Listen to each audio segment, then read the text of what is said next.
it's your boy Judas here, and I'm back at again with another video. Today we got scary Halloween stories, so we're gonna get into it.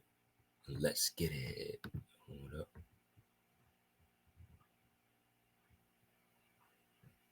All right, let's get it.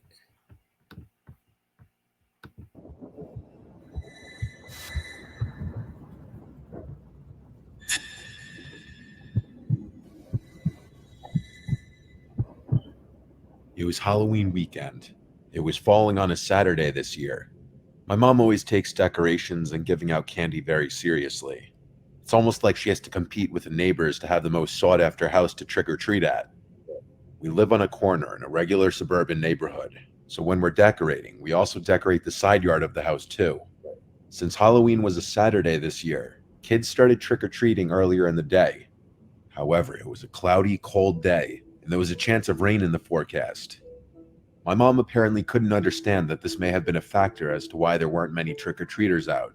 Instead, after a few trick-or-treaters seemingly skipped our house, she assumed it was because there weren't enough decorations out to attract the trick-or-treaters. She told me to go get whatever containers were left in the attic containing decorations.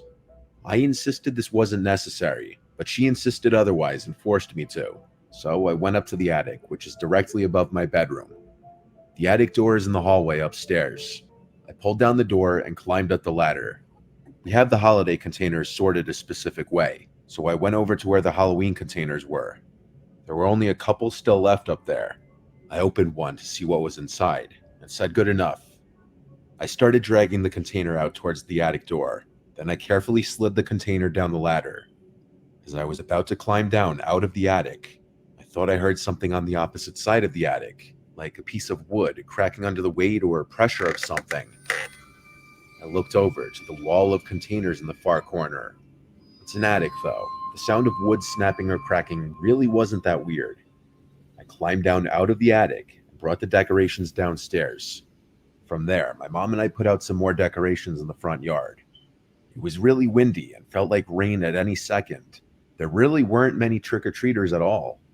My mom was disappointed because she goes all out with the candy too. She's always been one of those people who makes a bunch of homemade goodie bags with a bunch of different candies inside. I could see how upset she was that she wasn't going to give most of them away at this rate. The day progressed, and I was in my room playing video games on my laptop, while my mom was downstairs in the living room and kitchen handing out candies to the few trick-or-treaters that would come. And then it started to rain, and that pretty much put a damper on the rest of the day trick-or-treaters wise. I was gaming in my room when I heard a crack from above my room, in the attic. Again, not really abnormal, but I made a mental note that that was the second time I heard something from up there. The rest of the day was rainy, and that night it turned into a thunderstorm, perfect for Halloween night. I used to be a big gamer in my teens, and so instead of going out with friends on a Saturday night, I would often just stay in playing video games, unfortunately. This night was no exception to that. I stayed up really late into the night, past my parents. It was still raining outside. Then I heard something above me again. This time it sounded like footsteps.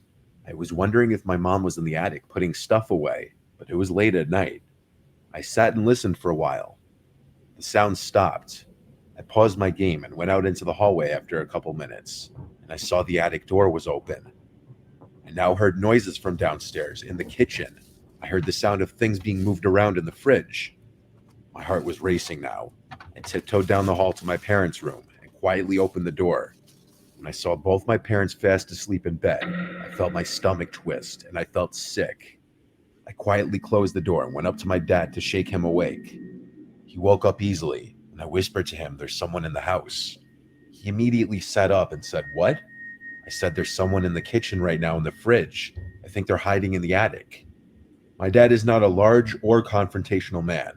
He keeps a police baton under his bed in the case of an emergency, but I don't think he ever thought he'd have to actually use it. My dad told me to stay quiet. He went to go look out into the hall quietly.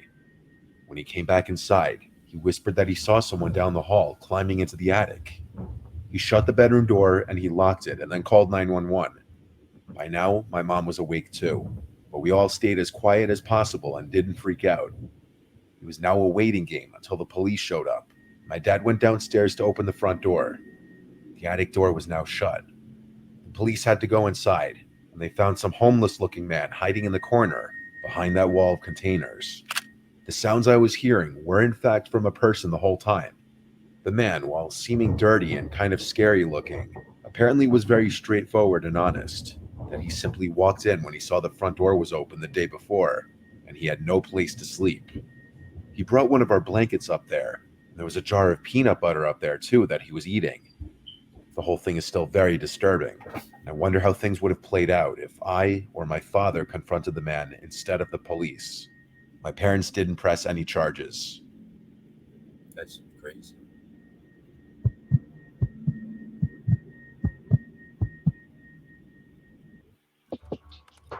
Listen, there's a good chance somebody's trying to hack your website right now.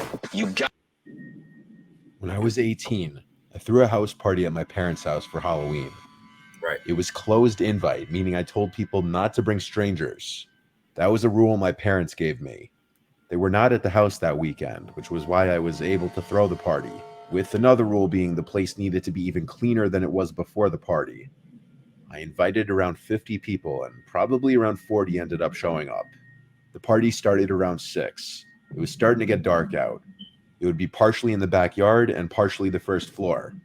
My parents left me money for refreshments like sodas and food to leave in the kitchen for people to take. Right. I told my parents it would be a non-alcoholic party, but I think they knew that was a load of shit. My friend, who's a few years older than me, brought his DJ equipment to DJ, and the party was in full swing by dark. Everyone seemed to listen and not bring strangers, because I recognized everyone. Just about everyone came up to me and greeted me after entering. I didn't drink too much because it was my party and I wanted to be somewhat responsible, but everyone else was getting drunker the later the night went. Eventually, one of my friends came out of the house after getting food, and he asked who that guy in the skeleton bodysuit inside the house was. I didn't recall seeing anyone in a bodysuit costume, so I went inside the house, where there were a few people hanging out in the kitchen. I asked if they saw someone wearing a skeleton bodysuit, and someone told me, yeah, it seemed like he was snooping around the house.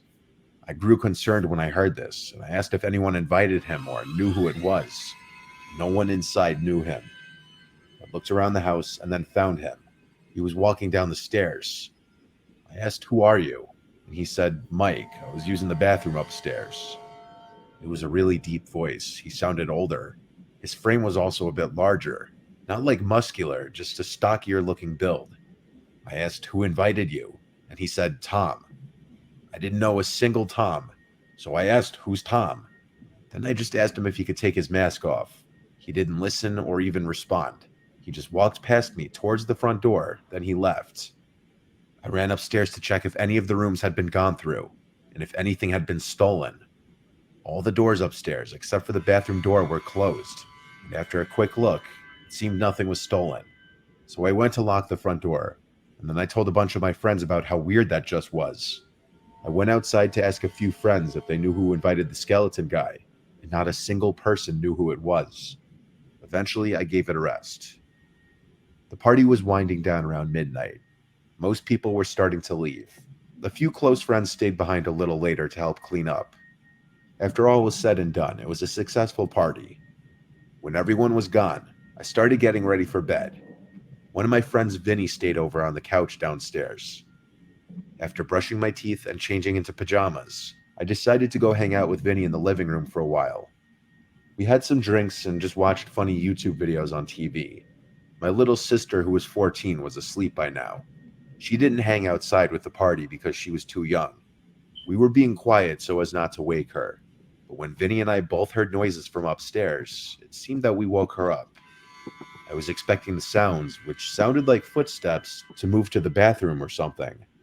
I got a little confused when I never heard my sister's door open. I decided to go upstairs just to check on her. I knocked on her door, and she didn't answer. I opened it a crack and saw that she was sleeping. So what were those sounds I was hearing then? I went to my parents' room and realized the door wasn't clicked shut. I was able to just push it open without twisting the doorknob, which was odd because I made sure their door was closed before the party. I looked inside the room without turning on the lights. Then, as I backed out of the room, I looked through the crack of the door, and on the other side, I saw that guy in the skeleton bodysuit. I made no mistake, I knew what I was looking at. I'm impressed with myself for not running or screaming. I pretended I didn't see him and pulled the door closed. Then I went downstairs and told Vinny that the guy from before is in the house. I had him call 911 and tell them that there's an intruder in the house, while I tiptoed back upstairs to my sister's room, went inside, and shook her to wake her up. I explained to her what was going on and made sure she would be quiet while following me downstairs. She did a good job not freaking out either. When we were downstairs, we met Vinny in the kitchen by the back door, where we went outside to the backyard. Then we cut through the side to the front and went to our neighbor's house, ringing the bell at least 3 times.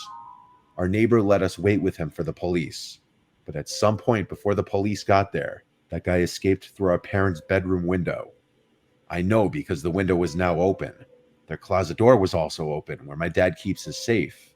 It's as if it were someone who knew about the safe being there that tried breaking into it or just taking the whole safe out from the floor.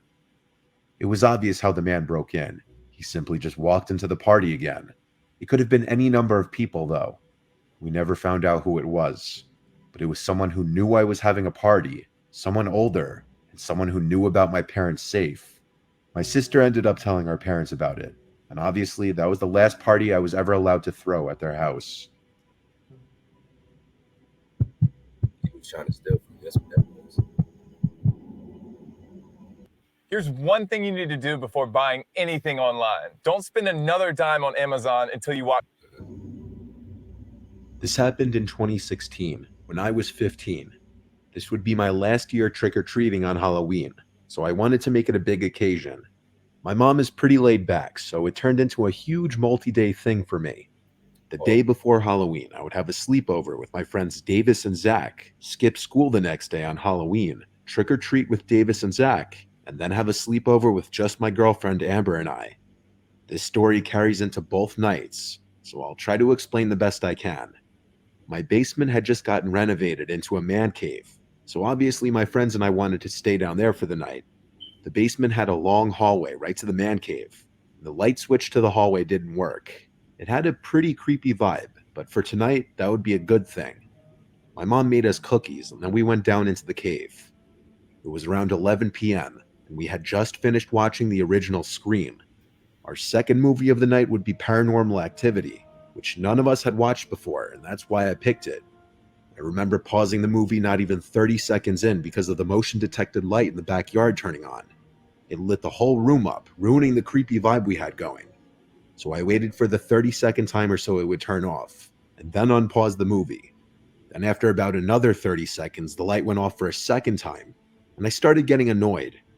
Davis asked me what kept making it turn on, and I said I had no clue. 30 more seconds passed by, and the light turned off again, and I played the movie again. It was at this point I wanted to know what the hell was going on, and so I asked for Davis and Zach to come upstairs with me so I could see what it was. They agreed and went up the stairs to look through my back door. By the time we got there, the light in the backyard had turned off, so it was hard to see. We stood for 5 minutes waiting for something to happen, but nothing ever did. We went back down to the den and decided to turn off the movie for the night and just sit on our phones and talk. We weren't really invested in it anyway. About 2 hours later, everyone was asleep except for me. I was just scrolling on my phone when the familiar glow of the motion light came through the window for now the 4th time. I was exhausted though, and so I figured it was just another group of kids trying to prank us or something. But the more I thought about it, the less it made sense. I figured I would check the backyard one last time. Just like I thought would happen, no one was out there. I gave up, so I went back down to the den and called it a night. The next night came in the blink of an eye. The next thing I knew, I had a bag full of candy. I felt kind of sad. In a way, this was like my childhood ending. However, I figured I should just try and enjoy the night and not reminisce. At this point, I still had lingering thoughts about the previous night, whether I should tell Amber or not. She was scared of everything, and I didn't want to ruin a night with her over a story. We were at one of our last houses on the route we took, when Amber let out a loud yell in pain. We asked what happened, and then she told us that she had a rock thrown at her. I turned around to find some guy in a clown mask standing around 15 feet behind us. This was amid the clown epidemic. I told him to get lost, but he just stood there. I analyzed him a bit more and realized this guy looked like a grown man. He only had a clown mask on also. The rest of his quote-unquote costume was just normal clothes. We kept walking, but all the man did was stand there. It was at this point we called it a night and skipped the last few houses out of anxiety. We went back to my house so my friends could get picked up. And just like that, it was just my girlfriend and I looking at Candy on the floor in the den. She asked if we could watch a movie, and so I decided that I would just turn on Paranormal Activity again later that night to finish it. I remember the scene in the movie perfectly. It was Mika walking around to find his girlfriend, when suddenly the screen went black, and the dimmed lights in the cave turned off. My girlfriend and I looked at each other. I realized the power went out. This immediately made me start to get paranoid. The power had never gone out in this house unless there was a storm. I checked my weather app, and it said it was normal conditions that night, not even a little bit of rain. I told Amber to stay in the cave, but she felt scared down there, so she decided to come upstairs with me to see what was going on. The generator to the house was in the backyard, and that's when I got the terrible feeling in my stomach. The thoughts of last night creeping back to me, and this time I didn't have Davis and Zach with me, and Amber wasn't very strong. All the worst thoughts came to my mind as I opened the sliding door to the backyard. All I heard was crickets chirping. I figured that maybe I was just overthinking. Amber and I passed by the motion light, which didn't kick on now. I was about 5 feet from the generator when I thought I heard a twig snap. Amber and I looked towards the forest on the far side of the yard, with the only sounds being crickets. But we felt like we were being watched. I almost felt like I had to throw up. I decided we'd rather stay in the house with no lights on than be out here. I didn't want to be outside any longer. Amber started making her way inside. That's when I saw him. The same guy in a clown mask, standing to the side of my shed. We just stared at each other for a while, like he was trying to scare us. And then he suddenly jumped forward and started sprinting at us. I ran to the back door and slammed it shut after Amber. We ran down into the cave, and we got behind the bar in the corner of the room. That's when I realized I never locked the back door, and we heard a slam from upstairs. Now everything was silent in the man cave. Amber started texting 911 because she was too scared to talk. She explained that there was a man in the house. Minutes felt like hours. It must have been like 10 minutes tops, and the sound I had been dreading to hear came. The basement door opening. I heard footsteps come down the stairs and down the hallway. My girlfriend was breathing too loud. I had to cover her mouth. I heard footsteps come towards our direction and stop. I was starting to think my only option might be to fight if he finds out where we were. I grabbed a beer bottle from behind the bar and prepared myself mentally to fight if I had to. The room stayed silent for quite a while, but then we heard sirens come from outside. I realized this was the perfect distraction and moment to strike. In a fraction of a second, I got up, ran at him, and swung at his head with the bottle, but I tripped and fell after I swung, and I hit the ground. I looked up to see that man with the clown mask from earlier. I think his mask somewhat blocked my swing because he barely flinched. I realized this was a stupid idea because it seemed like he was about to go back upstairs after hearing the sirens anyway. He looked down at me on the floor. I was about to yell at Amber to run as I laid on the floor, scrambling to get up. My legs felt numb, and I realized my life could potentially end right now, but the police could be heard outside. The man stared for another moment before running up the stairs, and then we heard the back door open and slam again. I ran upstairs to let the police in and told them he went out back. And of course you're wondering, the answer is no, the police somehow never caught this guy to my knowledge. I can't go down to that man cave alone anymore without feeling anxious, even to this day, so we would hang out at Amber's for a while after that. There's nothing I can do but look back and be grateful that we're still alive. I'll never forget that feeling of looking up and seeing that clown mask staring down at me as I flailed on the ground. Goddamn clowns, man. It's crazy. Some clowns. Anyway, hope you guys enjoyed. Stay tuned for more, and as you guys noticed, more videos coming up, and turn on post notification, and peace out.